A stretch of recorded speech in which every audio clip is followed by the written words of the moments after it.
Olá, que a paz do Senhor Jesus esteja com todos.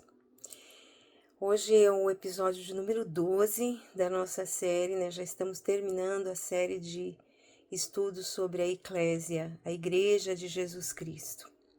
E conforme eu mencionei no episódio anterior, hoje eu vou trazer aqui uma síntese, né? Uma breve síntese sobre a história da Igreja, né? Depois que ela surgiu lá no século I, como foi que ela evoluiu, né?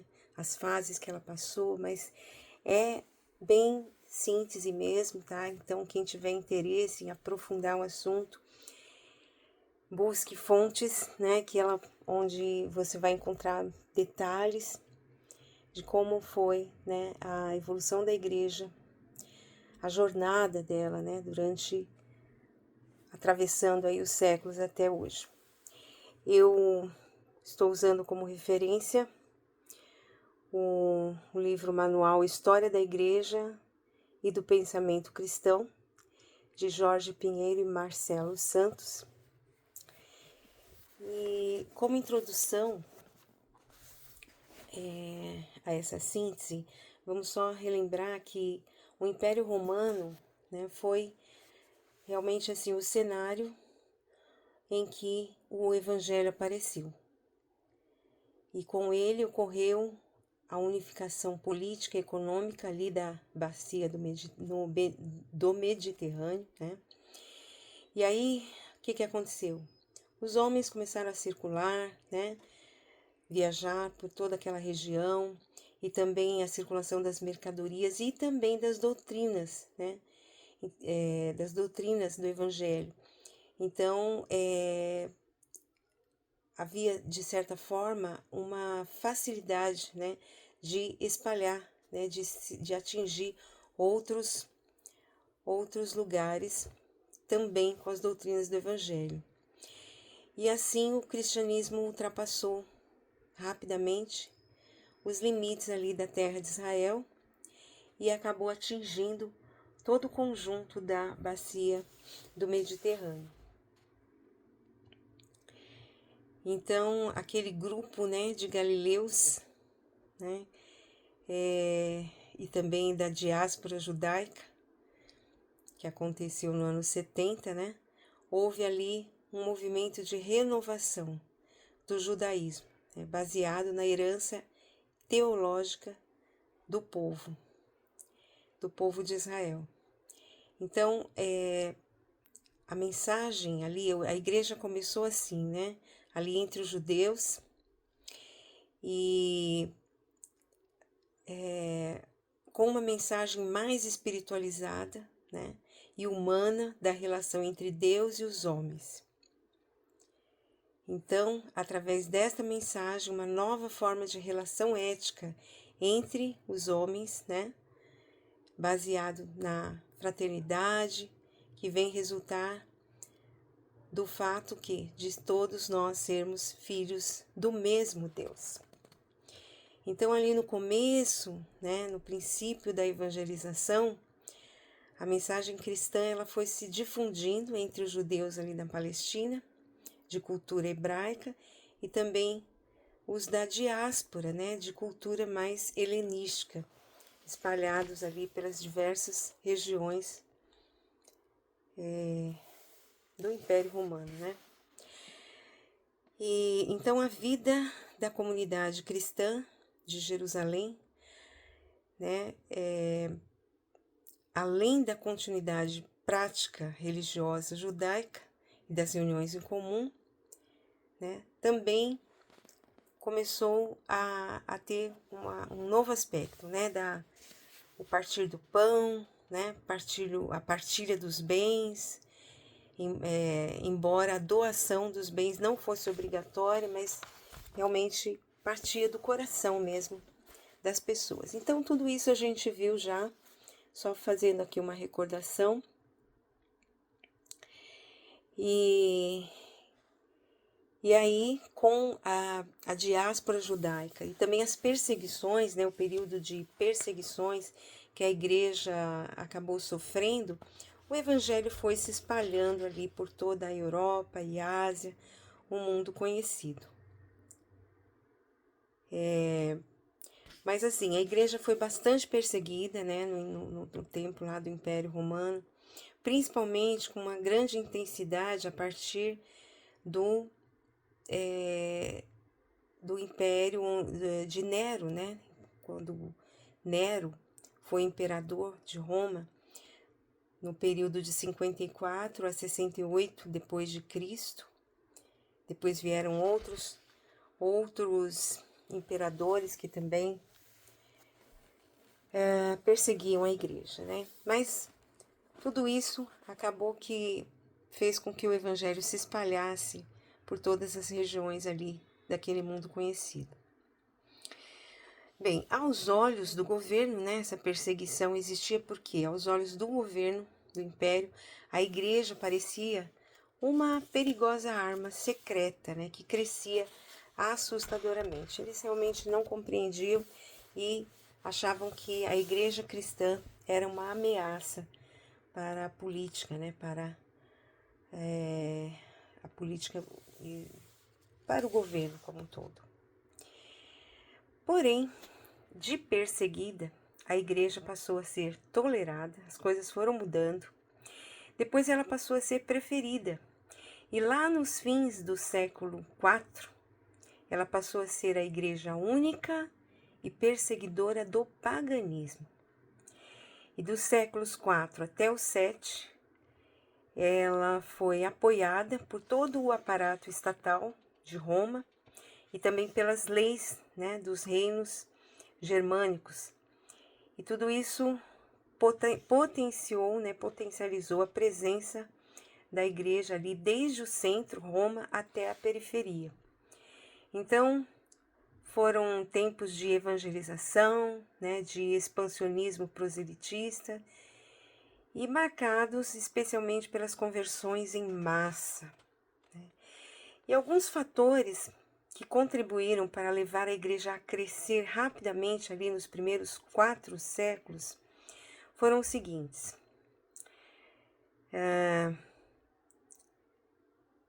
Segundo Ferreira Franklin, né, publicou na obra Igreja Cristã das Origens aos Dias Atuais, né, 1999. Então, primeiro fator, né, seriam os escritos pastorais dos pais apostólicos, né, que, segundo ele, foram uma série de textos que foram escritos por uma geração que sucedeu os apóstolos, né? Logo depois dos apóstolos vieram esses pais apostólicos. E eles também escreveram cartas às igrejas, né? E os temas deles mais comuns eram a necessidade de comunhão e de cuidado mútuo entre os cristãos, o cuidado com as facções e com as heresias, né? E principalmente a fidelidade em meio à perseguição. E então diversos desses pais da igreja escreveram essas cartas que, juntamente com as cartas apostólicas, faziam com que a igreja se mantivesse firme e crescesse mais ainda. O segundo fator foi a defesa da fé pelos chamados apologistas. Estes tinham o propósito de convencer os governantes romanos de que os cristãos estavam sendo mal interpretados e que a sua perseguição era sem fundamento. Então, esses apologistas, eles desafiavam também intelectuais incautos, né, a fazerem uma leitura racional do cristianismo, para que eles pudessem constatar que eles deveriam ser cidadãos livres e com direitos iguais no Império Romano, né? Então, convém destacar que as apologias não tinham apenas um caráter de defesa, mas ao mesmo tempo de expor a verdade que fundamenta o cristianismo. Agora, o terceiro fator também que contribuiu para a expansão da igreja foram os pais da igreja, né? Então, essa expressão pais da igreja se refere ao escritor, ao pastor ou teólogo, né? Lá da antiguidade cristã. que eram considerados pela tradição como testemunho autorizado de fé. Então as pessoas davam crédito a esses pais da igreja, né?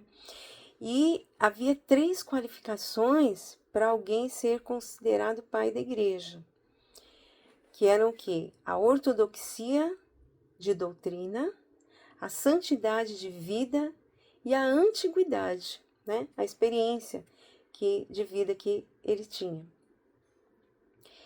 E os principais foram Eusébio de Cesareia, né? Foi considerado o primeiro historiador da igreja. Também Cipriano de Cartago, né? Autor da famosa frase: não pode ter Deus por pai quem não tem a igreja por mãe, né? Também Ambrósio, que foi bispo de Milão, na Itália, um grande teólogo e pregador. João Crisóstomo, que foi o patriarca de Constantinopla. E também Jerônimo, que foi tradutor, escritor e polemista, né? E outros mais, né? Também que foram considerados, então, pais da igreja e que eram referência, né, para a igreja. Outro fator foi o credo dos apóstolos, né? Então, os próprios pais da igreja, eles já tinham aquela consciência da fragilidade de argumentar com hereges, né? Com base somente nas escrituras, cujo significado eles podiam torcer, né? E frequentemente torciam mesmo. Então, eles apelavam para a regra de fé, né, que tinha sido preservada intacta na igreja desde os dias dos apóstolos. Então, não se tratava de subordinar as escrituras à tradição, mas oferecer uma declaração sucinta a respeito da qual não poderia haver debate nenhum, tá? Então, o credo afirma fortemente o caráter trino de Deus, a encarnação de nosso Senhor Jesus Cristo, a sua morte, ressurreição e ascensão, a igreja como criação do Espírito Santo e a ressurreição do corpo e a vida eterna. Então, a forma integral do que conhecemos hoje como credo dos apóstolos teve sua origem em torno dos séculos 4 e 7 lá na Gália, né? Então, essas coisas aqui citadas foram realmente o que a gente já tem estudado, né, na própria palavra, né, essa verdade sobre Jesus Cristo, né, e toda a sua história, a sua obra, morte, ressurreição e ascensão, né, e o início da igreja.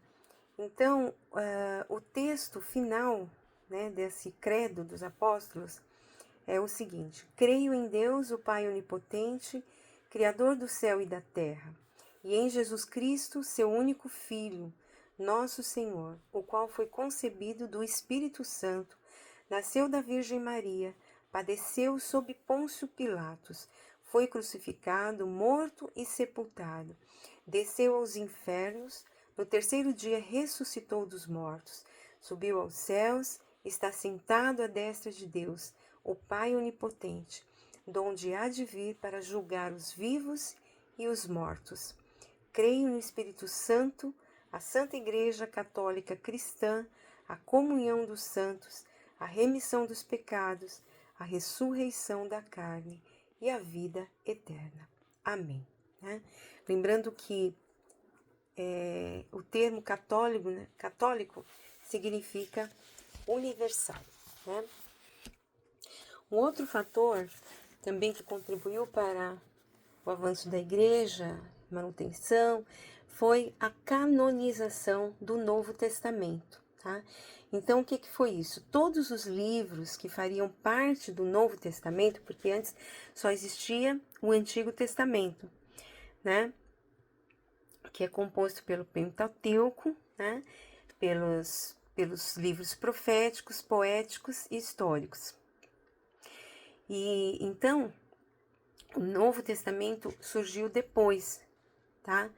E todos os livros, né, que fizeram parte do Novo Testamento foram escritos até o final do primeiro século, mas eles ainda não tinham sido juntados nem canonizados, né? E no período conhecido como pós-apostólico, estes escritos foram então gradativamente colecionados até que chegaram, né, aquilo que hoje nós conhecemos como Novo Testamento. Então, a palavra cânon, né, de onde deriva canonizados, vem do grego e significa vara de medir, tá? Então, o cânon, ou a coleção completa de livros que formariam o Novo Testamento, foi organizada ao longo de muitos anos. E, entre outras razões, pelo aparecimento de vários livros heréticos e escritos ilegítimos que pretendiam passar por escritos dos apóstolos, tá? Então, para se ter uma ideia de como esse processo foi lento, as cartas de Paulo foram juntadas somente no final do primeiro século, e Mateus, Marcos e Lucas foram juntados por volta do ano 150 depois de Cristo. E foram estabelecidos alguns critérios, né, para que um livro pudesse fazer parte do cânon. Que critérios são esses? Primeiro, a apostolicidade, ou seja, deveria ter sido escrito por um apóstolo ou por alguém do círculo apostólico, né? Apóstolo de Jesus, aqueles que foram enviados por Jesus. O segundo critério é a receptividade, ou seja, sua leitura deveria ser de uso contínuo desde os primórdios da igreja em reuniões públicas. O terceiro critério, universalidade, deveria ser escrito para todas as pessoas da época e aceito por todas as igrejas. O quarto critério, ortodoxia doutrinária, ou seja, deveria seguir o ensino de Jesus e dos apóstolos. E o quinto critério é a inspiração. Seriam julgados pelos seus próprios conteúdos após a sua leitura, né? Então, aquela coerência, né, interna do livro. Muito bem. Vamos agora ver a questão do Império Cristão, né? Ou seja, quando a igreja ela acabou se unindo ao Estado, né? Então, primeiro ela foi perseguida, né? Depois ela foi tolerada, foi aceita e acabou sendo efetivada como algo que estava ligado ao próprio governo, né? Então, como começou isso? Foi com o imperador Constantino, tá? Não se sabe da real conversão, né, desse imperador ao cristianismo, porque assim, os romanos, eles acreditavam em vários deuses, né, eram politeístas e tudo mais, mas o imperador Constantino, ele supostamente se converteu ao cristianismo, né? Então, o que acontece? Ele, na verdade, ele queria se aliar à igreja, né? A igreja que estava crescendo. Então, ele conseguiu um novo centro da unidade, né? Com isso, salvar a cultura clássica e o império, né? Que já estava meio que em decadência. Então, o que parece? Existia por parte de Constantino todo um projeto arquitetado no plano político para uma mudança na forma de conduzir o governo. E para que isso acontecesse, era necessário um novo fundamento que o legitimasse e suplantasse o sistema antigo. A fé do cristianismo parecia possuir esta força. A adoção do culto cristão por parte do imperador teria sido apenas uma estratégia política de preparação para mais tarde decretar a liberdade religiosa em todo o império, o que aconteceu em passos lentos e ponderados, né? Então, a gente, segundo aqui os autores, né, da referência que eu estou usando, traz justamente esse comentário, né? Que assim, na realidade, Constantino estava usando realmente essa união com a igreja como uma estratégia, né, para conseguir realmente alcançar os objetivos dele. Então, acabou que a igreja e o Estado, elas chegaram a um acordo, né?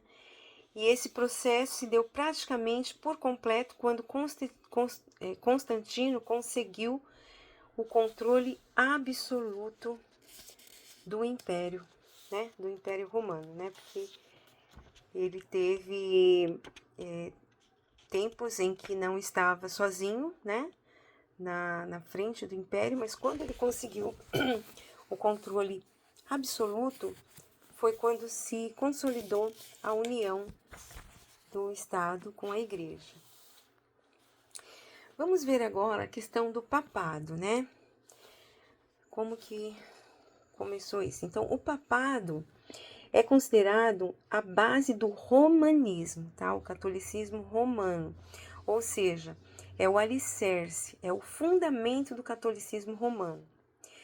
Então, o papismo crê que o início do papado está em Mateus 16:18, né, onde Jesus Cristo afirma que Pedro é a pedra, né? Nós já estudamos isso em outra série de estudos, né, sobre o Evangelho de Jesus Cristo, e vimos que Jesus ali se refere que a pedra angular é ele próprio, né? Pedro é uma pedrinha, né, que faz parte de toda a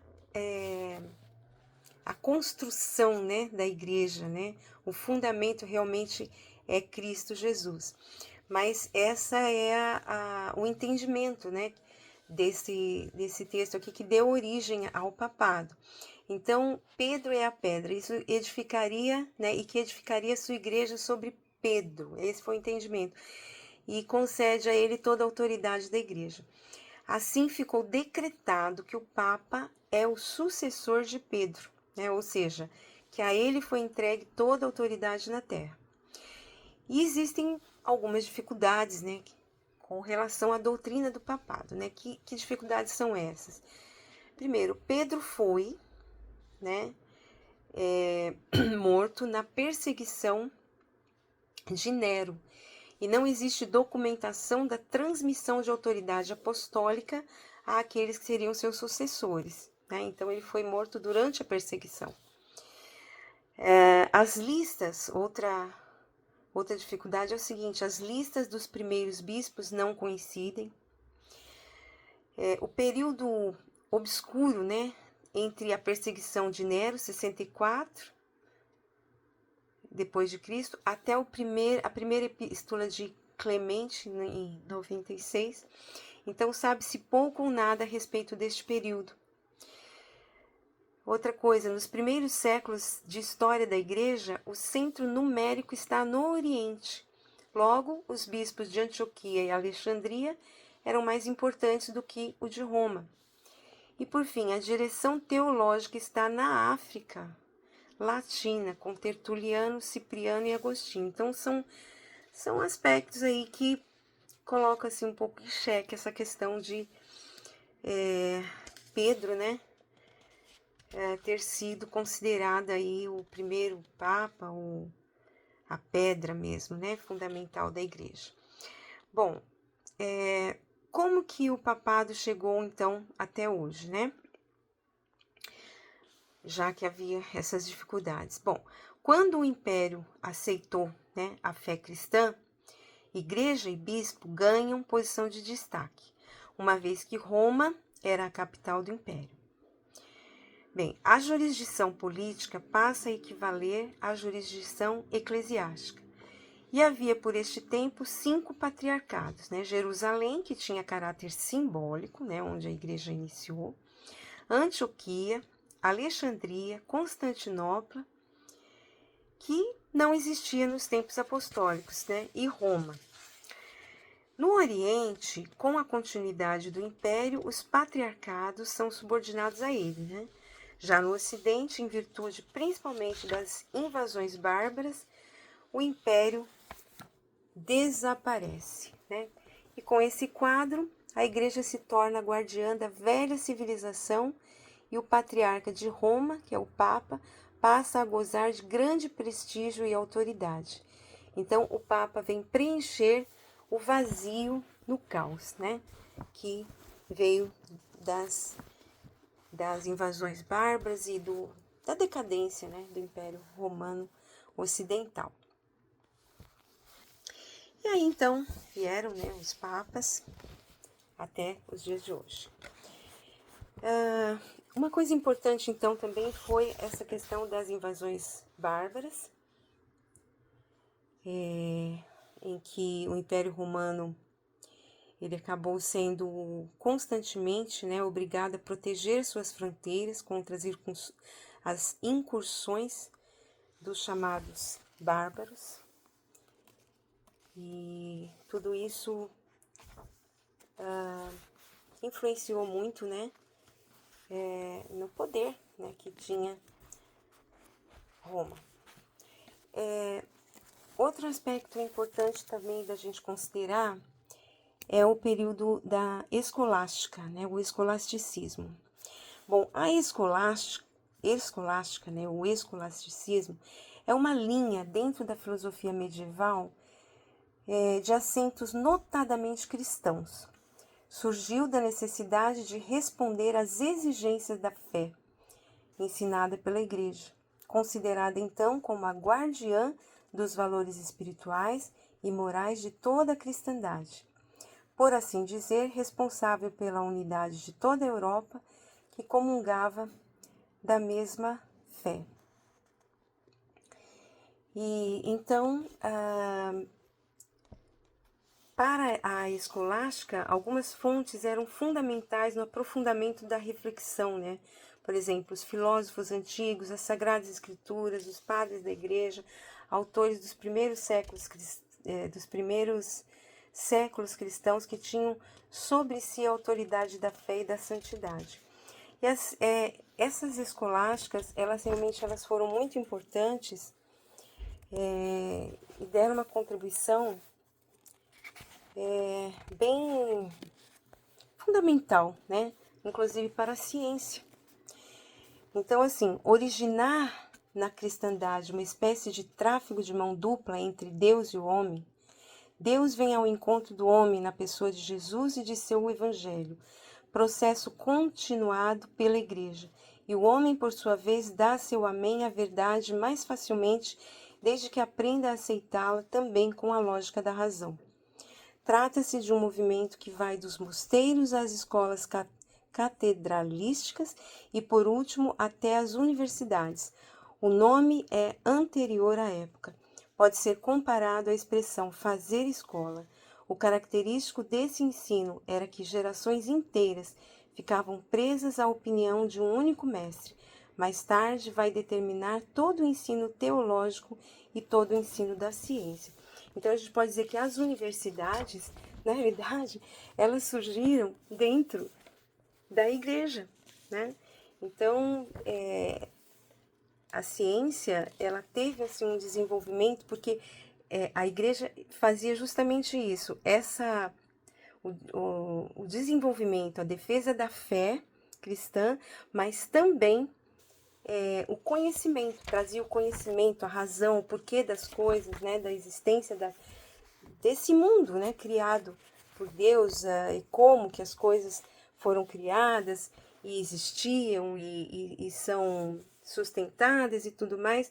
E também é interessante que quando das invasões bárbaras, houve assim muita destruição, né, de papiros, de documentos, e a igreja teve uma preocupação na época de procurar guardar o máximo, né, segurar o máximo possível os documentos, os papiros, né, onde tinha as fontes de conhecimento, né, que foram desenvolvidas ao longo de séculos e séculos. Bem, agora vamos entrar na questão da reforma, tá?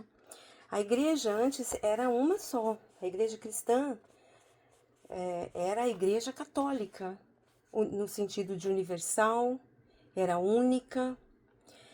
Mas as coisas foram acontecendo, houve as invasões bárbaras, houve as conversões em massa, houve introdução de certas heresias, de muitas coisas que contradiziam os princípios, né, e na verdade os fundamentos de Jesus Cristo, os fundamentos apostólicos, e isso estava causando muitos problemas mesmo, e alguns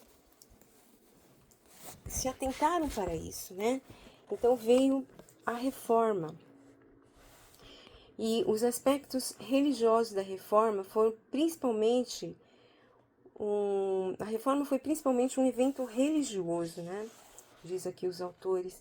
A igreja já estava em descrédito pela venda, olha o que acontecia: venda de cargos, conduta do clero, venda das indulgências, que eram vendidas até para os mortos, veneração das relíquias e o cativeiro babilônico, né, quando o Papa ficou em Avignon, na França, como cativo do rei, né? Então a igreja, querendo restaurar a Santa Fé em Roma, nomeia outro Papa, dando início ao grande cisma, né?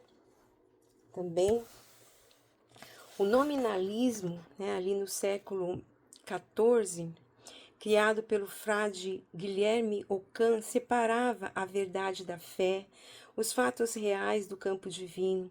Afirmava que todo conhecimento tem sua fonte na experiência e aquilo que não foi provado por ela não é conhecimento. Então o povo queria um pastor e não estava tendo, porque o Papa estava muito ligado à política e à economia. Então houve outros aspectos também que levaram à reforma cristã, mas os principais, digamos que realmente eram esses, né, os religiosos, né, coisas que surgiram e foram dando uma forma muito estranha à igreja. Bem, aí surgiu Martinho Lutero, né? Martinho Lutero, ele durante os anos de 1513 a 1517, ele era um monge, né? E ele estudou a Bíblia, pregou e pastoreou em Wittenberg, desenvolvendo seus estudos e tentando encontrar paz e ser aceito por Deus. Ele tinha um grande problema em relação a isso e uma luta muito grande. Ele se sentia culpado, ele se penalizava quando cometia algum pecado. Então ele começou a estudar profundamente a Bíblia com foco nisso. Ele queria ser aceito por Deus. E, na verdade, ele nunca teve a pretensão de ser um reformador, mas como pastor, com a responsabilidade para com a sua congregação, ele sentiu que tinha de responder à situação, por exemplo, das indulgências. O fator que o forçou a entrar em conflito com a igreja não foi a corrupção desta, embora protestasse contra isso, como muitos outros, né? Nem tampouco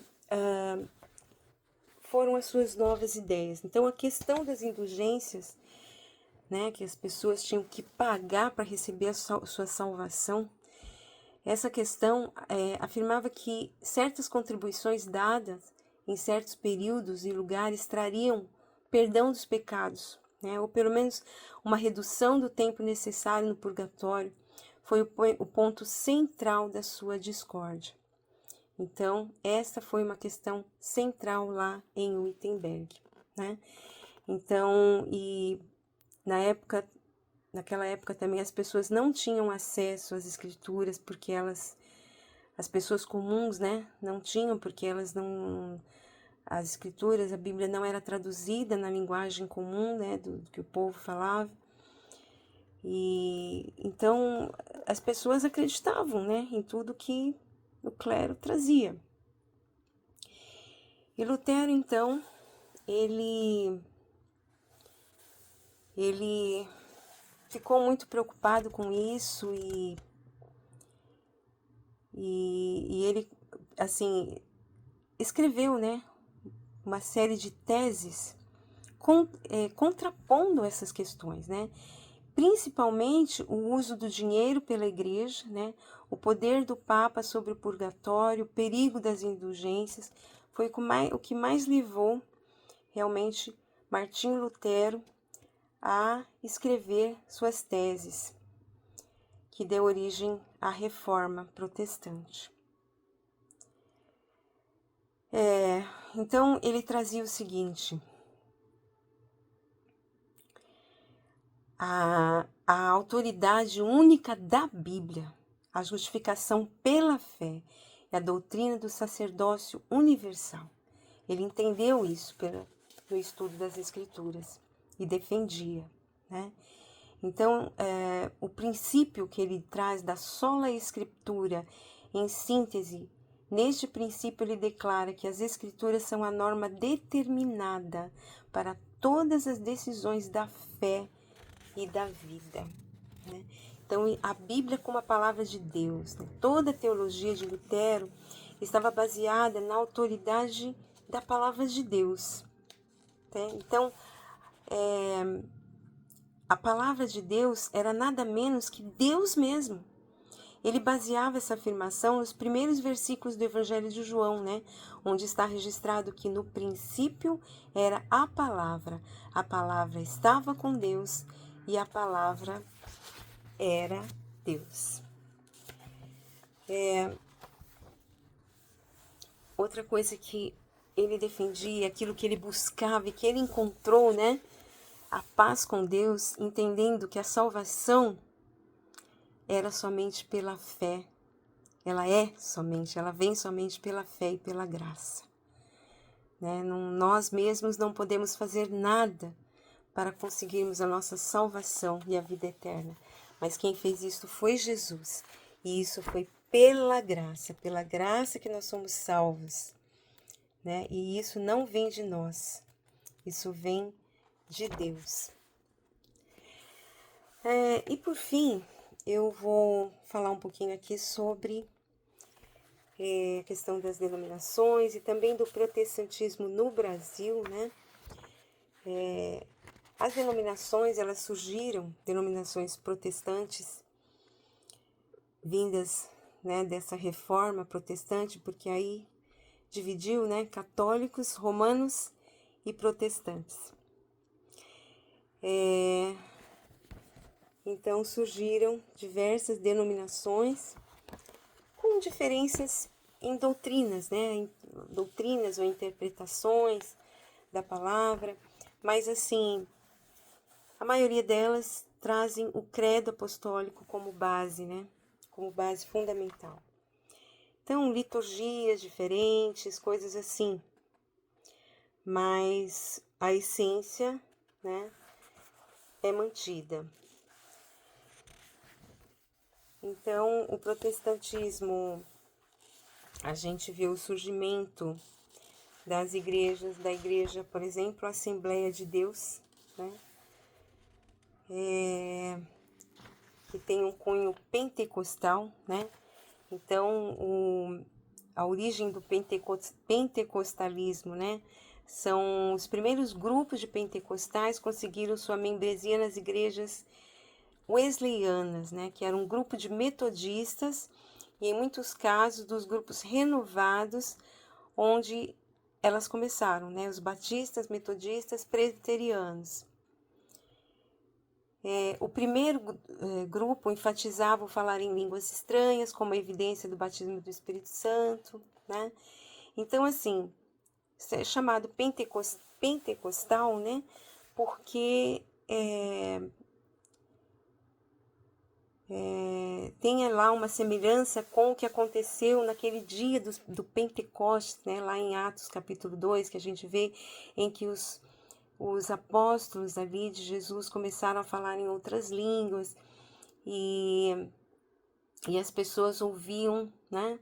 Na realidade, eles falavam na sua língua, mas os outros ouviam nas suas próprias línguas, né? Os outros povos que estavam ali reunidos,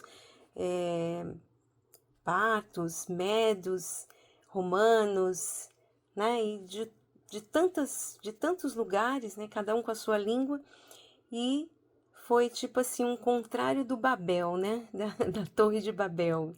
A Torre de Babel, né? Tá lá no Antigo Testamento, foi a confusão das línguas. E nesse dia do Pentecostes, não, né? Houve ali uma harmonia, né? Então todos ali entendiam as mensagens que os discípulos de Jesus, os apóstolos de Jesus, estavam falando ali no dia de Pentecostes. Mas existem outras também características que são conhecido como batismo com o Espírito Santo, né? Então a pessoa se converte, ela recebe o Espírito Santo e ela é tipo assim, é mergulhada no Espírito. Então o Espírito passa a dominar realmente, completamente a pessoa, né?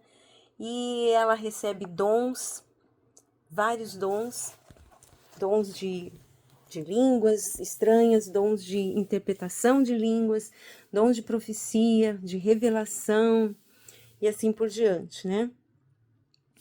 Então, as igrejas ditas pentecostais, elas reconhecem esses dons e realmente elas praticam, né? As igrejas mais, digamos assim, tradicionais, elas são mais, digamos, a liturgia é bem diferente, né? Elas se apegam bastante ao estudo da palavra, ao ensino, né? Que são dons, né? Dom do ensino da palavra, dom de conhecimento e tudo mais, mas já não dão tanto lugar para essa parte mais, digamos assim, das manifestações espirituais, né, como línguas estranhas, profecias e tudo mais. E assim surgiram as denominações, né, as pentecostais e aquelas mais que a gente considera tradicionais, né. Quais são um exemplo tradicional? Presbiteriana, né, metodista, batista, né, Assembleia de Deus já é da linha pentecostal, também Igreja Deus é Amor, né? Casa da Bênção e outras mais. E mais assim, recentemente, surgiram igrejas neopentecostais, né? As igrejas pentecostais mais antigas, elas têm também toda uma questão de usos e costumes, né? Com relação à vestimenta e outras questões. E as neopentecostais, elas aceitam os dons espirituais, os dons do Espírito Santo, de falar em línguas, de profecias, de revelação e tudo mais, mas não tem assim um foco nessa questão de usos e costumes, né? Então, fica mais realmente assim, as pessoas elas têm que ter o senso, né? O senso cristão, né? De saber se ela está, o comportamento dela, a ética dela está sendo cristã ou não, né? Ou mais voltada para o mundo, como digamos assim, né? O mundo no sentido mundano, né? Pagão e tal. Então, seria isso. Bem, eu vou parar por aqui. Foi realmente só mesmo uma pincelada, né? Mas não vou terminar a série hoje. Vai ter mais uma, né? Hoje, então, a penúltima. Eu vou trazer no próximo estudo e último estudo, o futuro da igreja, tá? Qual é o futuro da igreja de Jesus Cristo que foi inaugurada há 2000 anos atrás, né, 21 séculos atrás? Qual é o futuro dessa igreja? Tá bom? Então, é isso. Deus abençoe grandemente a sua vida. Eu te peço aí, se você gostou da mensagem, deixa seu like, né, para que ela possa ir para mais pessoas. Hoje foi mais mesmo assim um estudo, uma aula aí, né, bem resumida sobre a continuidade da igreja desde que ela foi inaugurada até os dias de hoje, né? Os principais pontos, né? Tem muita coisa que aconteceu, tem muitos detalhes, mas que não dá pra gente falar assim. Isso é digamos que é um curso inteiro, né? A história da igreja cristã.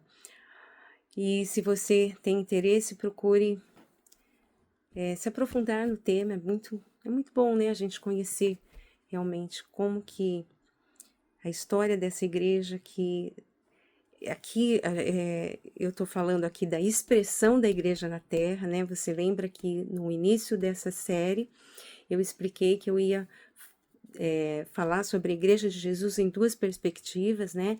A igreja como corpo, algo realmente assim espiritual, transcendental, e a igreja e a expressão dessa igreja fisicamente na Terra, né?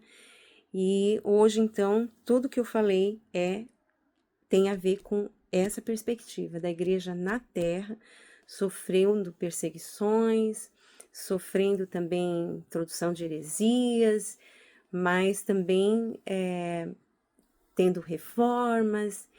E também não falei aqui do avivamento, né, que também foi um tempo em que a igreja ela teve um avanço muito grande com uma onda de avivamento, de mergulho na palavra, no espírito, né? E isso, na verdade, foi o que mais deu origem a essas igrejas que têm um cunho assim mais pentecostal, né? Bem, então é isso. Deus abençoe grandemente a sua vida. E a gente continua aí finalizando, né, essa série de estudos no próximo estudo aí falando sobre o futuro da igreja. Até lá, então.